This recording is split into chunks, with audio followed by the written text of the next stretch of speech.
FixYourPro.com. The radio home for Philadelphia Flyers hockey. With in front, deflected, they score! WENJ HD Millville, Atlantic City, 97.3 ESPN. This is Game Night with Josh Hennig on 97.3 ESPN and the free mobile app. Now, live from the Matt Black Kia Studios. What a move! Here's Josh Hennig. Game Night here on 97.3 ESPN, the 97.3 ESPN mobile app, and live on Facebook, YouTube, and Twitter is where you can watch the show. Josh Hennig here in the Matt Black Kia Studios hanging out with you. Of course, another hour to go. We got NBA action, a doubleheader today on 97.3 ESPN. It's actually the same doubleheader as on TNT.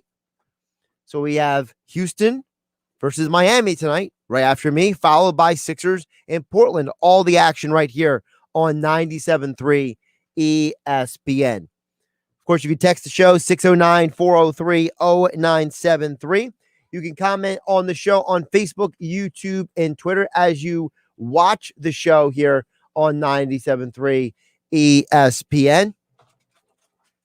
Kevin McCormick, our Sixers beat writer at 97.3 ESPN.com, will join us coming up at 6:20 tonight to get into more about the Sixers and the NBA. Of course, Portland is the rematch of the game a little bit earlier in the year when the Sixers pretty much looked past them and they got beat, despite the fact there was no Damian Lillard. Well, Lillard is back tonight, even though Sixers are a betting line favorite for some reason. I'm still not sure for fully why. I keep checking the injury updates and nothing has changed significantly. So I wonder if that might be my FanDuel Sportsbook bet of the night. You'll have to tune in a little bit later to find out. We are going to start with the Eagles stuff because it feels like after a week of a lot of no news, all of a sudden we had a tiny bit of news. First of all, them announcing the coaching staff is not news. For anybody who's saying, see, the Eagles actually did something. No, the Eagles didn't do anything. They were just confirming what we already knew. So I'm not even going to go down that road. But what I am going to go down the road is the report supposedly is that one of the offers out there to the Eagles for Carson Wentz is 2 second-round picks and a third.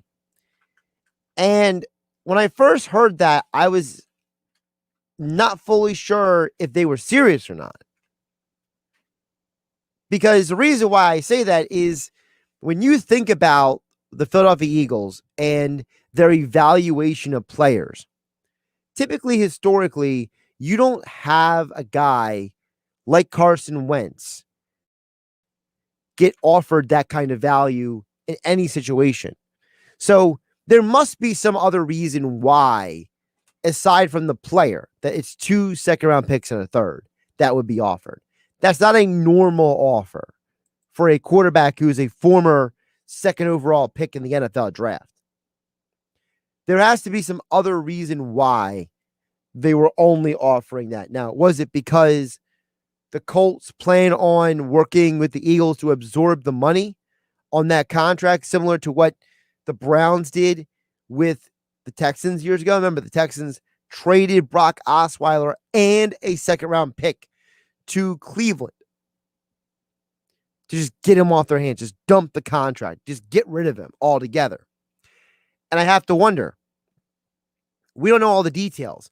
Was part of the reason why those 2 second-round picks and a third were part of that deal, was that because the Colts were saying, we are going to find a way for you to take almost little to no major cap hit. And as compensation for us absorbing all that money, we are going to send you only these picks. I'm not saying that's exactly what happened, but I'm saying it's something we have to keep in mind. It's like I was asking Dave Weinberg yesterday here on Game Night on 97.3 ESPN. I asked Dave, reports are out there the Eagles are asking for too much, right? The one report out there is the Eagles were asking for a Matthew Stafford return. Okay? And I have to ask you, and you can let me know at 609-403-0973, or you can comment as you watch the show on Facebook, YouTube, and Twitter here on 97.3 ESPN. Are these reports, where are they coming from? For example, the report that the Eagles are asking for too much. Did that come from the Colts? Did that come from the Bears? Did that come from another team? The reports are 5 teams that have called the Eagles about Carson Wentz. This report of the Colts only offered 2 seconds and a third-round pick. Did that come from the Eagles? Did that come from the Colts? There's a report that's the best offer they got. Well, who did that information come from? That sets a lot of the groundwork for the stuff that's out there. So whatever the reports are out there, I just want to know where they come from. And that'll probably give me a lot more weight to what I believe versus what I don't believe when it comes to this situation. Because if I'm going to be completely honest with you guys, I don't know how much we can really believe the information out there. I really don't. Am I supposed to generally believe that nobody at all is interested in Carson Wentz, or on the flip side, that everyone is interested in Carson Wentz? I think the situation that we are dealing with right now as we watch everything play out for Carson Wentz and the Eagles has a lot to do with the reality that Carson Wentz is not the only quarterback on the free agent market or available via trade or fill in the blank. Look at all the guys who are available out there. For example, Sam Darnold. Another name, Deshaun Watson. How about another name? Supposedly Jimmy Garoppolo is available for trade. Ryan Fitzpatrick's a free agent. Potentially you'll have 5 players drafted in the first round of the NFL draft. So that's 10 quarterbacks I just named for you. 5 rookies, 4 tradables, and 1 free agent. None of that includes Cam Newton, by the way, which who knows what Cam Newton's future in the NFL is. I can't tell. Was Cam Newton just not good last year, or was his situation in New England untenable? I don't know the answer to that. So let's say there's 11 quarterbacks available to be acquired this offseason. Where does Carson Wentz rank in terms of who would you rather have? And I think some organizations are trying to figure that out. I think that part of the reason why Wentz has not been traded is because teams are calling the Jets about Sam Darnold, and teams are calling everyone about their quarterbacks. They're trying to figure out and measure what the market is for these quarterbacks. And frankly, I don't know what the market is exactly in terms of compensation, but I can tell you this. Carson Wentz is going to cost you less than Deshaun Watson. He's going to cost you about what it would take to get Jimmy Garoppolo. He's going to cost you probably less than Matt Ryan, for example, another quarterback who could be traded. It's going to take you more to get Wentz than, let's say, I don't know. See, I'm conflicted on this. Let me ask you guys this. Are we really sure that Carson Wentz is or isn't a better prospect than Sam Darnold? I mean that in all sincerity. I think both quarterbacks are enigmas. I think both quarterbacks have a lot of question marks around them. I think both quarterbacks are players that we don't really know what their potential is anymore because of how far they've fallen from what we thought they could and would be. You have 2 quarterbacks who are drafted in the top 5 of the NFL draft. 2 quarterbacks who are physical specimens in terms of their athletic ability, in terms of their throwing ability.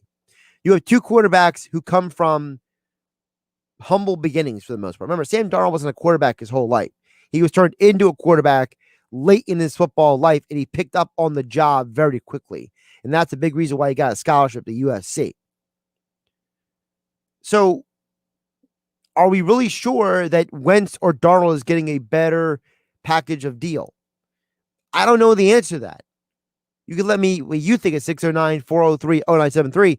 I'm inclined to say that teams will probably give up more to get Darnold because of his contract But I don't know if Darnold is specifically better or has a better ceiling than Wentz does.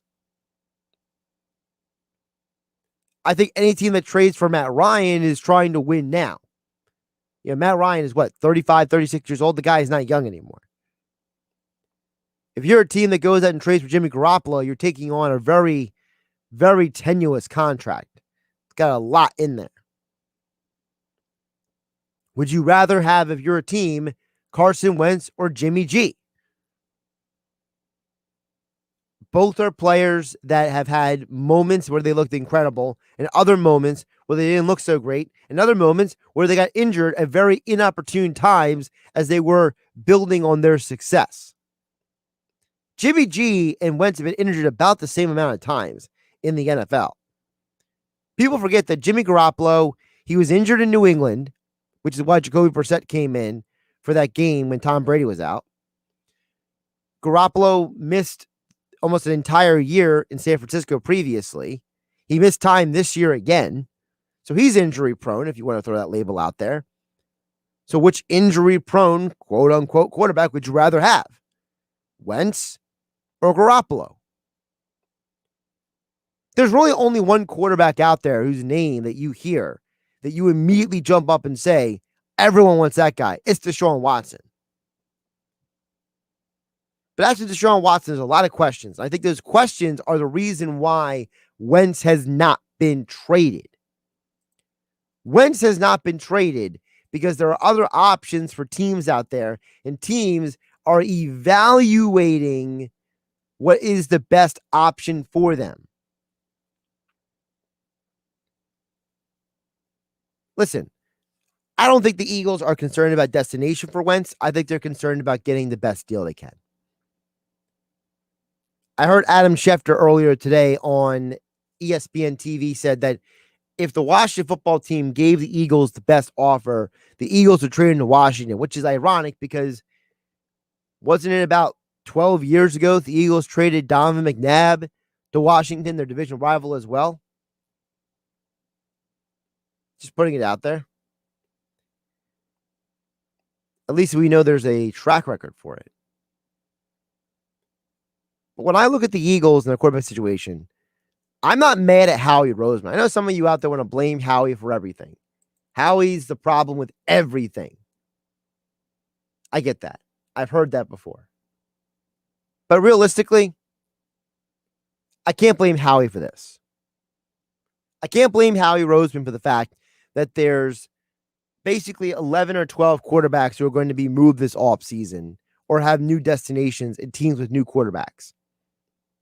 Adam Schefter says it could be up to 16 new starting quarterbacks. In fact, the NFL record happened back in 1999 for the most new quarterbacks to open a season. We may break that record or get close to it this year.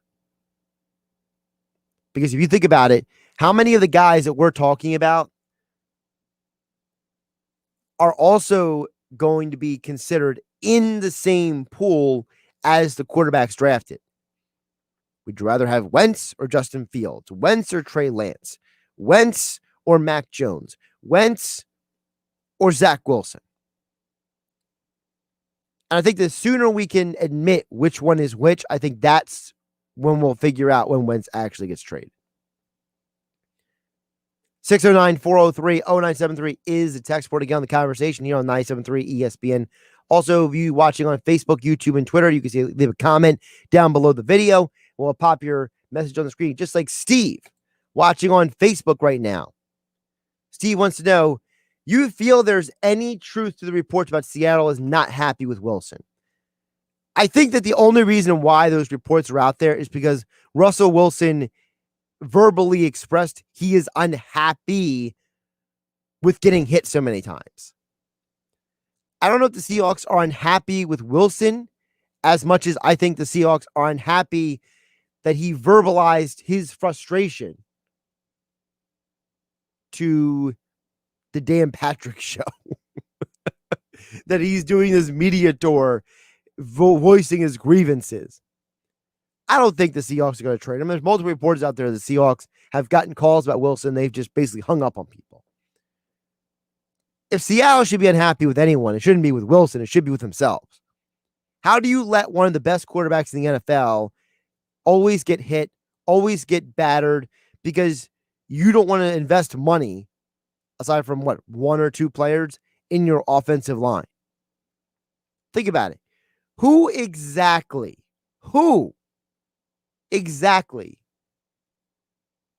is going to be blocking for Russell Wilson next year? I mean, Dwayne Brown can't stay healthy. Who's blocking for him next year? I think that's the problem. Seattle, their problem with Wilson is not Wilson. Their problem is that he voiced grievances to the public instead of keeping it in-house. Because at the end of the day, these guys are sensitive. We live in such a soft society today. Nobody can take criticism. Nobody can take anything. Somebody gets up in the media, makes a comment, everyone goes nuts. It's ridiculous. It's absolutely ridiculous. I think Seattle doesn't like the fact that he spoke to the media before he spoke to them. I think Russell Wilson stays a Seahawk. I think Aaron Rodgers is more likely to get traded than Russell Wilson. Let's be realistic. 609-403-0973 is text. We're also live on Facebook, YouTube, and Twitter to get in on the show. Get one more comment in here before we hit the break. 3-card Monty on YouTube says, Eagles are not trading Wentz. He's not going anywhere. Well, it's easy to say that on February 11th when Wentz has not been traded at all. So it's easy to say that now, 3-card Monty. But I like what Sal Palantonio said earlier to Mike Gill. How are you going to put the toothpaste back in the bottle? How are you going to actively shop Wentz and then all of a sudden say, oh, he's back next year? How are you going to have Wentz not speak to the media, be completely MIA, be completely nowhere to be found, then all of a sudden, come on in and compete for your job? We all can be emotional in these situations. But 3-card Monty, I appreciate you commenting on the show feed. On Facebook, YouTube, and Twitter, to follow 973 ESPN. Game Night on 973 ESPN Live, the Matt Black Kia Studios. Yes, we are brought to you by Matt Black Kia. Matt Black Kia wants to get you approved today. It's Matt Black Kia on the Black Horse Pike in Egg Harbor Township. Visit them online at mattblackkia.com. We'll get more into the Sixers talk coming up next, and we'll get back to the Eagles a little bit later this hour here on Game Night. Kevin McCormick, our Sixers beat writer for 97.3 ESPN account, joins me next here on Game Night on 97.3 ESPN FM. And don't forget the 97.3 ESPN mobile app where you get all your Sixers, Flyers, Eagles, South Jersey sports coverage, and more right there on the mobile app. It's free, thanks to First Bank of Sea City. Tonight on the NBA on ESPN Radio. Floats it to the rim. Adebayo skies, grabs, and flushes. Bam Adebayo and the Miami Heat begin a 7-game road trip in Houston against the Rockets. Here comes Oladipo back the other way. Pull up left wing three. Rattles it down again. The place is here. The time is bad. The top of the world and I can't come down. The Miami Heat and the Houston Rockets. It's the NBA on 97.3 ESPN. Coverage begins at 7 p.m. It's a new year and an all-new Matt Blatt Nissan. Matt Blatt Nissan on the Black Horse Pike in Egg Harbor Township next to Home Depot. Help us celebrate when you get out of that old car, truck, or SUV and into a brand new Nissan. 2020 Nissan Kicks. $4,000 off MSRP on in-stock units, or get 0% APR financing for 60 months on new in-stock Nissan Kicks, Sentra, or Altima models. Plus, Matt Blatt Nissan has fast-track checkout available online at mattblattnissan.com. Our non-touch delivery and electronic paperwork ensures your safety comes first. We want to help with your credit approval today so you can drive a new Nissan with 0% APR financing. Matt Blatt Nissan on the Black Horse Pike in Egg Harbor Township, or online at mattblattnissan.com. Unapproved credit. Negative equity will be refinanced into new vehicle. All factory rebates and incentives to dealer. 0% APR financing based on 15/16 per 1,000 borrowed. Offers can't be combined. Call 888-731-5030 for all the details. It's on at Matt Blatt Nissan on the Black Horse Pike, Egg Harbor Township. Oh yeah, it's on at Matt Blatt Nissan. Let's start with all the people smitten by a certain sweetheart. Now narrow it to all those lovebirds who kind of let Valentine's Day sneak up on them and need to woo this sweetheart in a hurry. For you, you romantic but forgetful Cupid, Walgreens has great gifts for pickup in as little as 30 minutes. So whether it's a card and a box of candy or a bottle of perfume, Walgreens helps you get sweet gifts in a heartbeat. Aww. This week, select fragrances are 20% off. Restrictions apply to 20% offer and pickup. See walgreens.com/pickup for details. Hey, bro. I don't think I can help you move Saturday. My back is really bugging me. I just don't think I can handle it. Sorry. Hey, dude, it's John. I know I told you I'd be able to help you move. I think Michelle's really mad at me for something. What's that, honey? Oh, dude, I gotta go. Sorry, man. Call Clark's Moving and Storage in South Jersey for your next local or long-distance move. Clark's, dependable and always shows up. Call 609-889-0780. I struggled with symptoms like frequent gas and stomach pain for years. I was bloated all the time with daily diarrhea. At first, I thought it was what I was eating. I kept thinking it was stomach issues. So I did my research and talked to my doctor, and we finally uncovered the truth. It was actually EPI. Exocrine pancreatic insufficiency, or EPI, is a condition where your pancreas is unable to help break down your food. It can lead to symptoms like diarrhea, gas, bloating, stomach pain, unexplained weight loss, and oily stools. And EPI symptoms can be confused with those of other common digestive conditions, like irritable bowel syndrome, Crohn's, and celiac disease. So getting to the right diagnosis meant being more open with my doctor about the severity of my symptoms and how often they were happening. But there's good news. EPI is manageable, so don't wait any longer. Use the symptom checker at identifyepi.com and schedule a visit or call with your doctor to ask, could I have EPI? Sponsored by AbbVie. Tax refunds are great for fresh starts, especially in 2021. Refresh your ride with your refund at Mako and make the year one you'll never forget. Head to Mako.com to get a free estimate today. Better get Mako. You're listening to Game Night with Josh Hennig on 97.3 ESPN and the free mobile app. Josh Hennig here on 97.3 ESPN, live on Facebook, YouTube, and Twitter at 973 ESPN, also streaming live on the 973 ESPN mobile app. Let's get into Sixers and NBA talk right now. Joining me right now on the Boardwalk Kind of Hotline and live on the stream, it is Kevin McCormick, our 973 ESPN.com Sixers beat writer. Check out all of his work over there. He's got a lot of great content and updates. We got a lot to get to. Kevin, how you doing today? Josh, I'm going to be honest. I'd be doing a little better if the Sixers were playing at a normal time tonight, but even with that, I'm doing well. How about yourself? What are you, an old man? Like, come on. See, so a couple nights ago, Paul Hudrick actually tweeted about how he could have used a nap before that first 10 o'clock game, and I was kind of busting his chops on the timeline, kind of calling him an old man, but I'm not going to lie, I was hurting a couple nights ago after that Kings game. My alarm went off the next morning, and I was far from a spring chicken. See, I'm a night person. I'm not a morning person. So for me, the night game doesn't affect me too much because I don't have to be up very early next morning. So I'm usually okay. My problem is, I'm like you in the fact that I'll be dragging mid-afternoon the next day. So I'm okay until about maybe like 4 o'clock comes around. And then it's like, oh, here we go.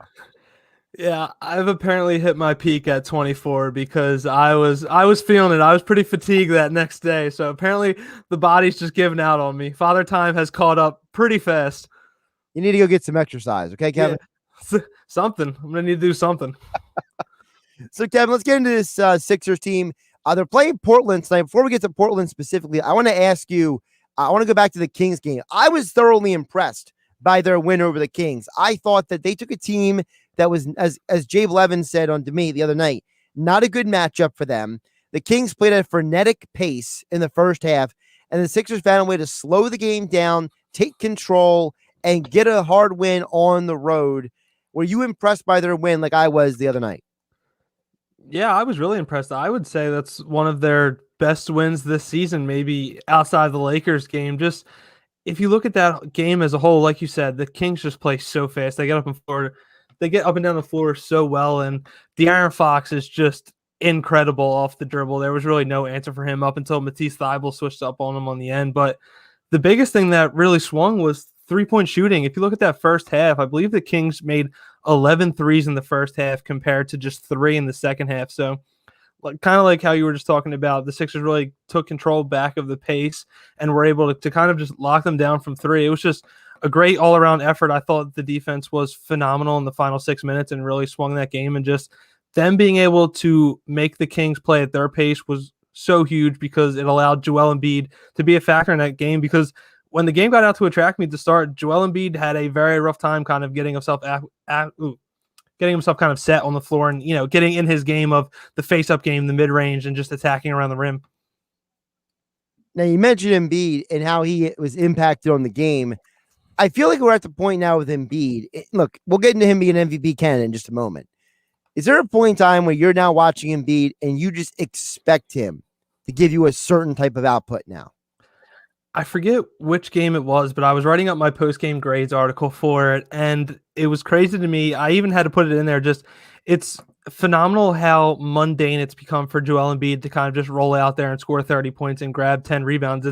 It's incredible. Like you said, he's definitely in that MVP conversation. And I would say, yes, there is kind of a certain level of play that's expected from him now just because of how great he's been early on this season. Now, the straw poll came out. For those who didn't see it, Tim Bontemps of ESPN, even before he got to ESPN, he does this straw poll. And while LeBron has the lead in this straw poll, Embiid is right there. And according to Bontemps, this is the closest vote that he has ever done in his MVP straw poll. So what does it say to you that Embiid is that close to LeBron, of all people, in terms of MVP voting right now? I think it speaks volumes to just how great he's been this season. When you're up there with anything, if you're up in the conversation with LeBron James, obviously you're doing something right. So I think it just speaks volumes to just how incredible he's been and just the job he's done of carrying the Sixers to the top record in the Eastern Conference right now. Now, I would give the award to Embiid, and it's not because I'm trying to be a Sixer homer, but here's my problem. I'm going to be controversial. I said this last year. I'll say it again. And I'm going to be consistent. Giannis shouldn't have gotten the MVP last year. I understand he had a historic year, the metrics, the analytics, the blah, blah, blah numbers said this and that. Let me tell you something. LeBron was the first player to lead the NBA in assists who was not a point guard since Wilt. That was 1960 something. All right. So LeBron should have won the award last year. But here's the problem. LeBron has been petitioning the voters to keep him in their mind's eye since the bubble. He has not politically, but like social media politically positioning himself to be in people's eye. So they think he's the MVP this year. But let me tell you something. He's really not, because the reason why the Lakers are playing well is not just because of LeBron this year. Last year, you could argue they had a lesser team than they did this year. And I'll shorten this by saying this. You take Embiid off the Sixers, they can't win a game. They what, one game this year without Embiid? You take LeBron off the Lakers, and as long as Anthony Davis is still playing well, they can still win a game. I rest my case.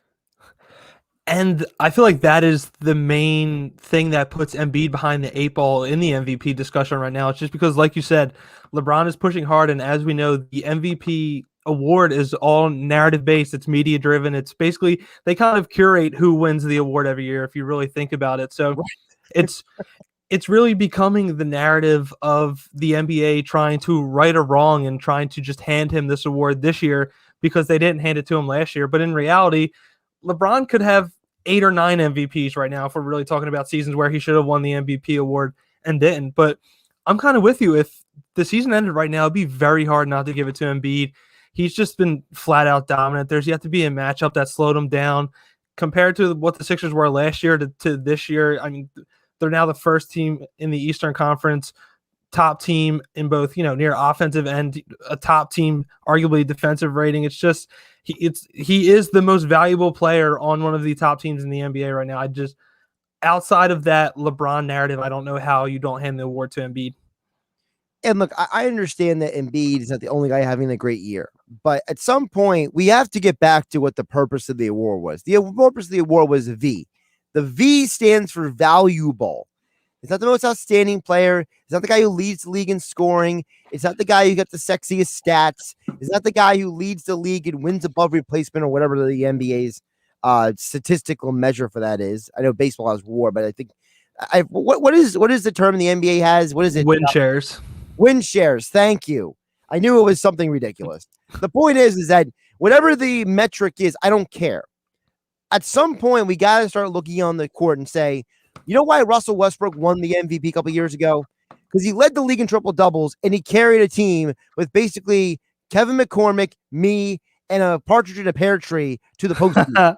Okay, that's why you win the MVP. You don't win the MVP because you happen to be on the best team. I just hate that narrative. I hate the narrative. And I know you're right. You're 100% right, Kevin. Narratives drive these awards. I get it, but I don't like it. To even dive even further into the deep metrics of, stuff like win share, I was looking into it last week. So there's also another kind of advanced stat called player impact estimate. It goes by Pi, and the formula is based on almost every statistical category that goes into the box score every night. And with that formula, Joel Embiid led the NBA slightly ahead of Nikola Jokic, but was still at the top. So in terms of that, like you said, of value and just impact on a nightly basis, Embiid has the nod.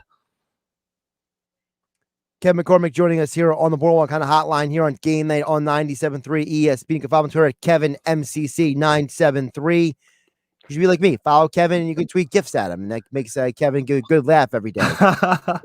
On Twitter. I try to not be a miserable curmudgeon on Twitter, but that's what gifts are for, right, Kevin?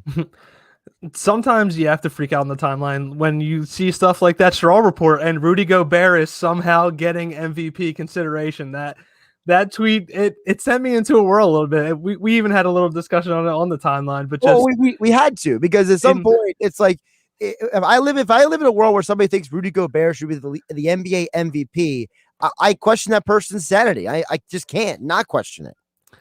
Something's going on in the NBA right now. Even if you look at the NBA All-Star voting, Andrew Wiggins is at the top for the Western Conference. What is going on in the world right now where Andrew Wiggins has 250,000 All-Star votes and Rudy Gobert is somehow getting nomination for most valuable player? The dude can't shoot outside the lane. How is he the most valuable player in the league? I saw today that Jeremy Grant has more All-Star votes than Tobias Harris. How does that even happen? Like that, like these voting, I'm with you.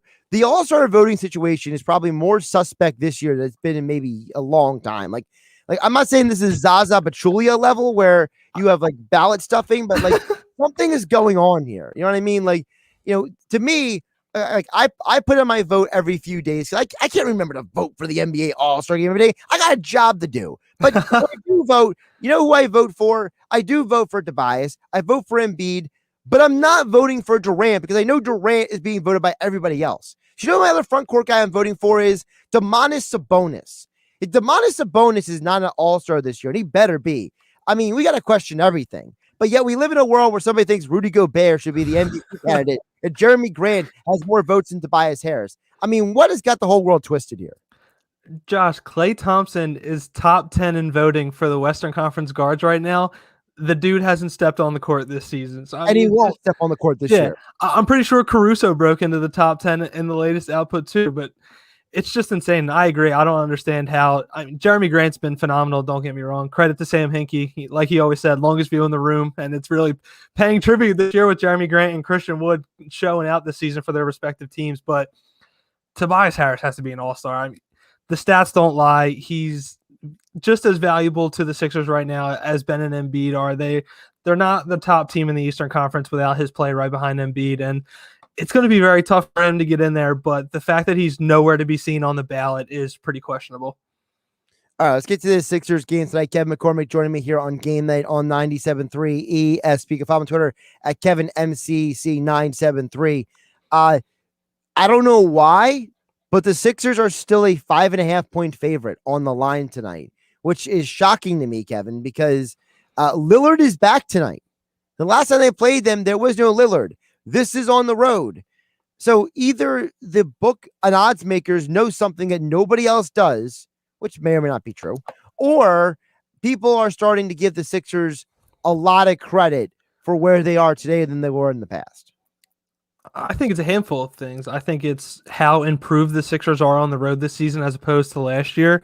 I think Ben Simmons being in the lineup this time as opposed to not being in the lineup last time plays a factor as well. And if you go back and watch that last game, Joel Embiid scored 25 points in a quarter without breaking a sweat. So I think a mix of all those factors, it doesn't really shock me that the Sixers are the betting favorite right now. When I look at this game today, also, I kind of have to wonder, with Lillard back in there, who's guarding Lillard? Because listen, De'Aaron Fox is a really good player. Damian Lillard is an MVP candidate caliber player. He's an all NBA superstar. And no offense to Matisse Thybulle and Ben Simmons, I don't see how either one of them are stopping Lillard. So what do the Sixers do about the problem that is Damian Lillard tonight? I wouldn't say the problem is Damian Lillard. I would say the problem would be everyone around them. Because here's the thing, like you said, Damian Lillard, phenomenal guard. He can go get 45 on any team in the NBA right now when he steps on that court. Once he's on the floor, he's in range. But the focus should be limiting the guys around him because Lillard's going to get his. There's no denying that. As hard as you try, he's going to go out there. He's going to get his points. So if you can limit the guys around him and really neutralize the scoring effort, kind of like what the Trailblazers did the last time these two teams met.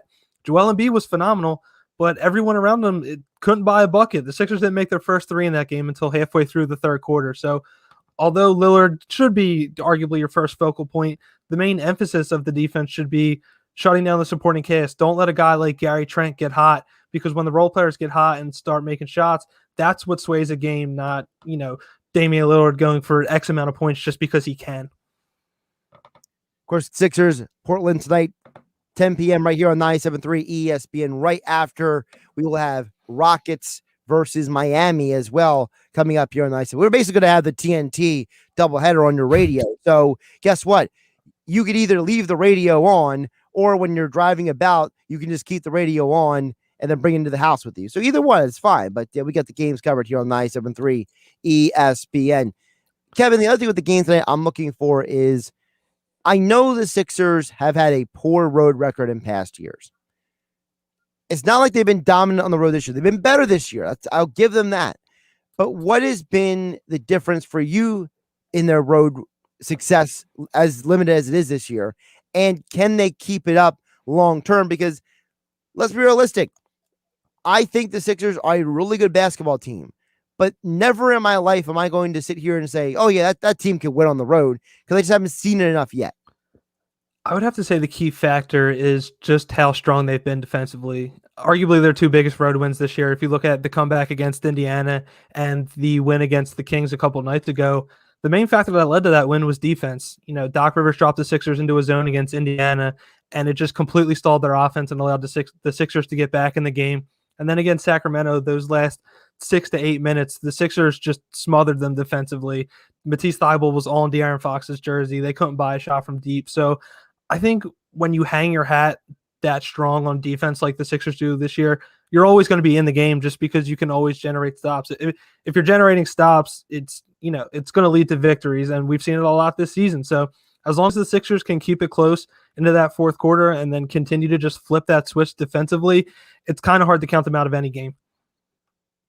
Ken McCormick covers the Sixers for 97.3 ESPN.com. Check out his latest article talking about the opening of the Sixers G League. The Delaware Bluecoats back in action finally on Thursday afternoon. So that was convenient. They got the game out of the way before the rest of the NBA slate came along. I always appreciate that. I am curious, though, because we know that part of the G League this year, Kevin, this is not specifically about your article, but just a G League thought.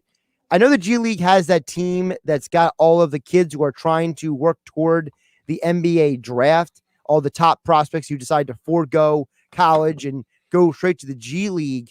How do you think that's going to factor into the evaluation of guys this year? Because when you think about it, that's literally a group of players who are going to be playing who have no connection to an NBA team, but whose play could impact other players getting back to the league or on two-way contracts.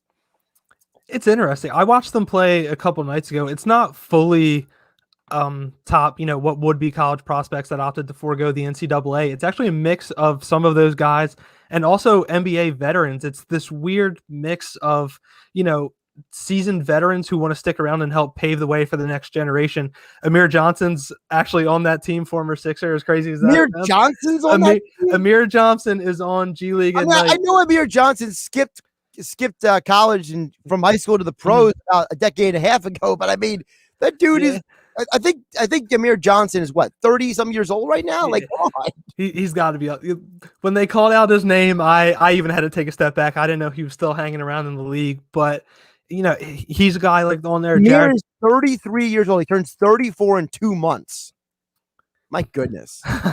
Go ahead. I'm sorry. I didn't mean to interrupt. I got to get that age out there. It's an interesting concept. I think we won't really know the full effect of the impact of what it has with, in terms of draft stock and what the next generation of players is going to be like, as opposed to going to college or continuing a route like this. But it's definitely a fascinating concept. They are a team that I'm going to try and tune in as much as I can, but being groomed by NBA veterans in a near NBA system, it's kind of like, baseball players being shaped in the minor league as opposed to through the college system. So, I mean, who really knows? It's kind of hard to put an answer on what the fruits of the labor are going to be like when it's still just so new. Again, check out his latest article about the Sixers G League season opener at 97.3 ESPN.com. Also, all of his Sixers coverage, pregame, postgame, all weekend, year long. Kevin McCormick. Follow him on Twitter, Kevin MCC973. And as all guests, he appeared on the Boardwalk on the hotline and live on Facebook, YouTube, and Twitter at 973 ESPN. Kevin staying consistent with the 3 Phillies jerseys in the back of his shoulder. Kevin, have a good one. We'll talk soon. Thanks, Josh. You take care.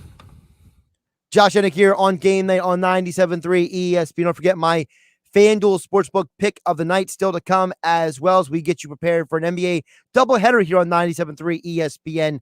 Rockets versus Heat before we get to Sixers versus Portland right here on 97.3 ESPN FM. And don't forget, you can get all your Sixers coverage from Paul Hudrick, Kevin McCormick, and Jason Blevins at 97.3 ESPN.com and the 97.3 ESPN mobile app. It's free thanks to First Bank of Sea Isle City. It's Sixers basketball tonight on 97.3 ESPN with the voice of the 76ers, Tom McGinnis, calling all the exciting play-by-play action. Harris throws it away. Simmons with a steal. Simmons down the lane. Oh, yeah. Right down Broad Street with a two-hand jam. The Sixers are in Portland to face the Blazers. Tonight, coverage begins at 10 p.m. Philadelphia 76ers basketball on your radio home of the Sixers in South Jersey, 97.3 ESPN. This month, let me offer you some presidential advice. Leave your dollar in your wallet when you get 0% APR financing from Matt Blatt Kia.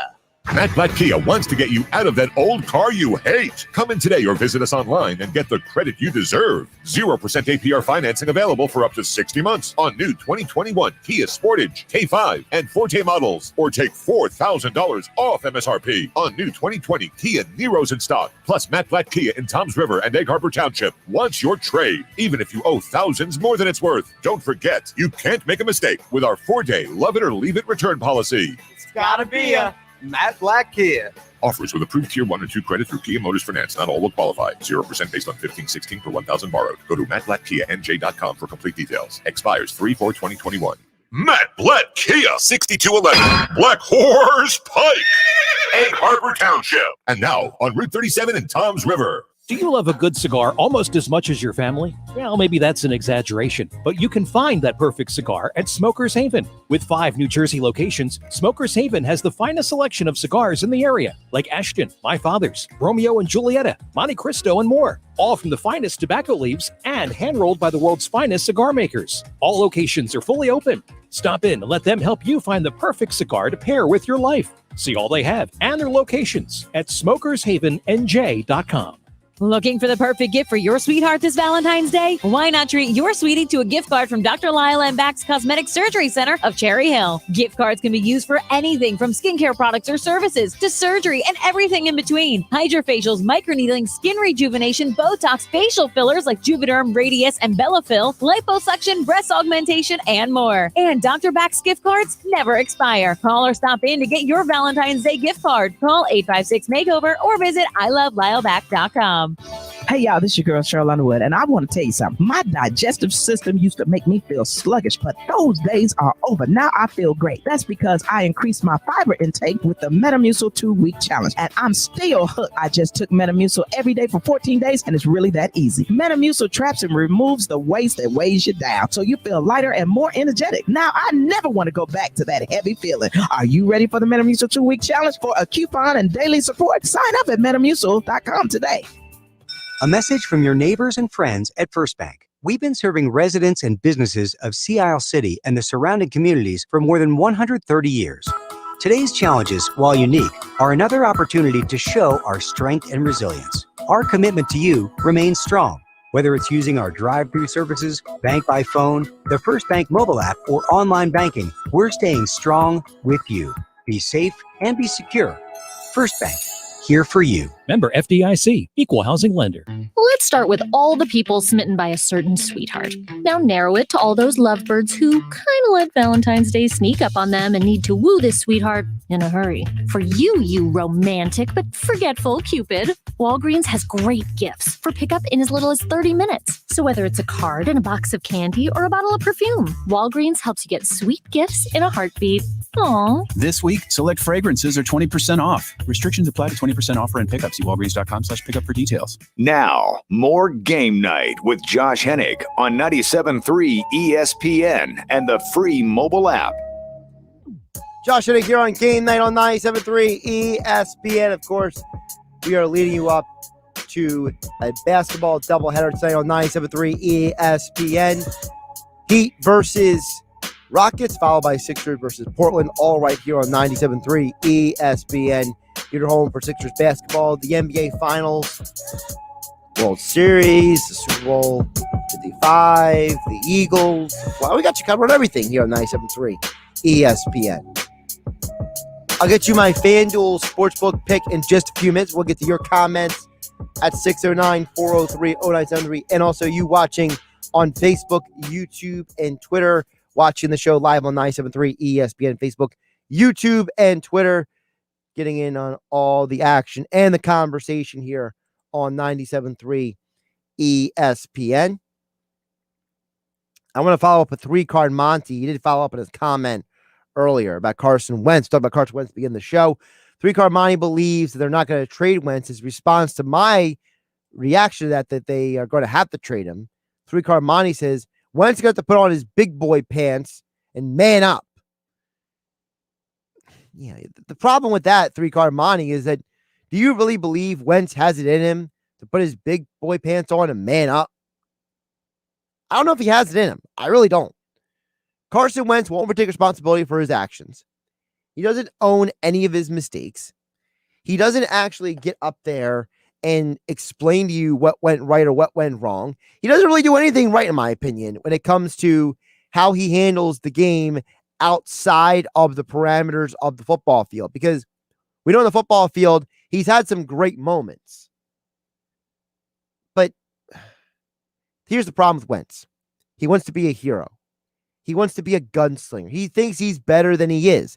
He doesn't realize that the best quarterbacks in the NFL are game managers. I heard Jordan Palmer, the quarterback guru, talk about this on a podcast. You know, you've heard Jordan Palmer on the Sports Special with Mike Gill before talking about rookie quarterbacks. Well, he talked about the fact, he said, look, who are the best game managers in the NFL? Tom Brady, Aaron Rodgers, Deshaun Watson, Russell Wilson. The best game managers are also the best quarterbacks. It's like Carson Wentz wants to forget to take a step. He wants to jump to elite status instead of just being a quarterback. I think that's part of the problem. I think part of Wentz's problem is he doesn't understand how to just take it one step at a time. So I don't know if he's capable of manning up. I really don't. 609-403-0973 is text. We'll get to the text in just a moment. A couple more comments here on Facebook, YouTube, and Twitter. By the way, Steve followed up on Facebook, says, the people who can take criticism and use it are the ones who succeed, it seems. You're 100% right, Steve. I don't think Wentz knows how to take criticism. There's a lot of reports out there. He doesn't like people who disagree with him. He doesn't like when people push back against him. And I think there's something to be said for that. I think there's something to be said for the fact that these guys, like Wentz, are a part of a generation of people who want things handed to them. They don't want to earn it. They don't want to work for it. They think they do enough work and they're good enough. The greats, as you put it, can take the criticism and it fuels them. Now, listen, I'm not saying Wentz could turn to Michael Jordan, but Michael Jordan, if you go back and watch his Hall of Fame speech, he literally brought up almost every slight that's ever been thrown at him by a coach, a teammate, the media in his speech. The dude is 50 years old and still holding on to grudges from when he was 15 to 16 years old. So you can take criticism and run with it, as Steve is pointing out. And I don't think Wentz knows how to do that. I think Wentz is too thin-skinned. Stan, watching on the YouTube channel, says Wentz has developed bad habits because he played behind a great offensive line. When the line declined, it showed that he takes too much time back there. That's part of it. I would also say part of it also is that his mechanics got really bad. If you watch his footwork from 2017 to now, you'll see that Wentz, he's got too wide of a gait. He doesn't turn his hips properly. His release point is not consistently the same. And that's not just me saying it. That's a lot of people who study tape. That's quarterback gurus who study the tape who are pointing this out. You know, people like Greg Cosell, Brian Baldinger, Dan Orlovsky, Matt Bowen. These are people who study way more tape than me. And if they're seeing it and I'm seeing it and Wentz doesn't realize it, that's on Wentz. That's not on anybody else. So I think it's just the offensive line. I think it's the fact that he has gotten complacent. He has think he's arrived. And the moment you think you are somebody is the moment that you start falling. Pride comes before a fall. Wentz should know that because he's supposed to be this, Bible hugging Christian. Well, apparently he doesn't read that Bible. He just holds on to it. Give him a couple more comments here on Facebook, YouTube, and Twitter. Also, you can text in at 609-403-0973 to get on the conversation here on Game Night on 97.3 ESPN. Tom chimes in and says, does Wentz have a no trade clause? Because it seems like he wants to go to the Colts and nowhere else. I prefer him to go to whoever gives the best deal. Wentz does not have a no trade clause. The problem with Wentz is that his contract is a little cost prohibitive to trade him because of how it's structured. Now, if Wentz was serious about going somewhere, I think he should work with the Eagles and whoever the new team is to rework the deal. Remember, Nick Foles did that so he could be traded from the Jags to the Bears. I think, Tom, that Wentz could do that. Deshaun Watson has a no trade clause. Wentz does not have a no trade clause. So Watson can sit there and block a trade to anybody he wants for Houston, but the Eagles don't have that situation with Wentz. I think Wentz, you're right, would prefer to go to somewhere like the Colts or just somewhere. I think he wants to go not just the Colts because of Frank Reich, but I think Wentz needs to go somewhere that's got a little bit smaller market, a little less reporters driving up around and bothering into his life. I think he's a little uncomfortable in this area. I really do. We got a comment over on the Facebook, Twitter feed from Rich in the Villas. Rich in the Villas says LeBron has lobbied for the MVP. He absolutely has. And I think part of it is because LeBron wants to get even with Jordan. You know, Jordan's got the 5 MVPs. LeBron has 4. I think it's a huge part of it. I think LeBron is very big on his legacy right now. To me, LeBron cares less about the stats than he does about the accolades. He wants the MVPs. He wants the rings. He wants all of that hardware so he can put out there that he is one of the best in the world. But the problem is that if that's your goal, LeBron, then I don't know what to do with you. You're already a great player. If you got to lobby for MVPs to get MVPs because it's a narrative award, then frankly, maybe we need to get rid of the award. I know I sound ridiculous, but at some point we got to realize some of this stuff's ridiculous. Let's get one more comment here. Steve chimes back in. Steve Alford on the Facebook feed says, you think Embiid can keep us in this pace all year? I have to admit, with the exception of a couple in-game moments, he's been really healthy this year. Well, the weird thing is when Embiid has gotten banged up in games, he's come right back into the game. So I think that we have to let go of the whole injury-prone thing when it comes to Embiid. I think Embiid can keep up this pace all year. I think the only thing that's going to stop Embiid is Embiid.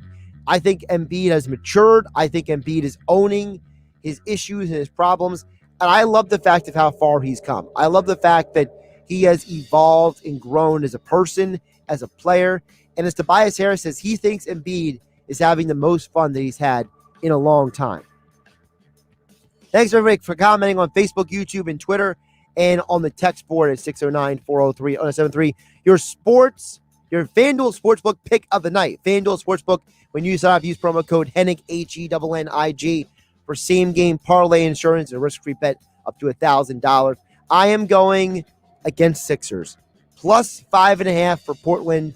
Give me the points, and give me Damian Lillard over 32.5 tonight on FanDuel Sportsbook. I'm Josh Hennig. I'll catch you tomorrow on 97.3 ESPN. Health Update with Robin Stoloff. Learn more, live better. We've all heard this before. Maintain an attitude of gratitude. While that may sound like a cliche, studies show that when we practice gratitude, it's easier to find joy, inner strength, and overcome stress. But in these unusual times, it can be challenging. Gratitude takes practice just like any other skill. Here are some ways to cultivate gratitude on a regular basis. Write a thank you note. You can make yourself happier and nurture your relationship with another person. Keep a gratitude journal. Make it a habit to write down or share your thoughts about your everyday blessings. Stay physically active and meditate. Mindful meditation involves focusing on the present moment without judgment. When we express gratitude, our brain releases dopamine and serotonin, two elements that enhance our mood, making us feel happy from the inside. So today, be sure to practice an attitude of gratitude. I'm Robin Stoloff for Health Update. Health Update with Robin Stoloff, empowering you to live a healthier life. It's a new year and an all-new Matt Blatt Nissan. Matt Blatt Nissan on the Black Horse Pike in Egg Harbor Township next to Home Depot. Help us celebrate when you get out of that old car, truck, or SUV and into a brand new Nissan. 2020 Nissan Kicks. $4,000 off MSRP on in-stock units, or get 0% APR financing for 60 months on new in-stock Nissan Kicks, Sentra, or Altima models. Plus, Matt Blatt Nissan has fast-track checkout. Available online at mattblattnissan.com. Our non-touch delivery and electronic paperwork ensures your safety comes first. We want to help with your credit approval today so you can drive a new Nissan with 0% APR financing. Matt Blatt Nissan on the Black Horse Pike in Egg Harbor Township, or online at mattblattnissan.com. Unapproved credit. Negative equity will be refinanced into new vehicle.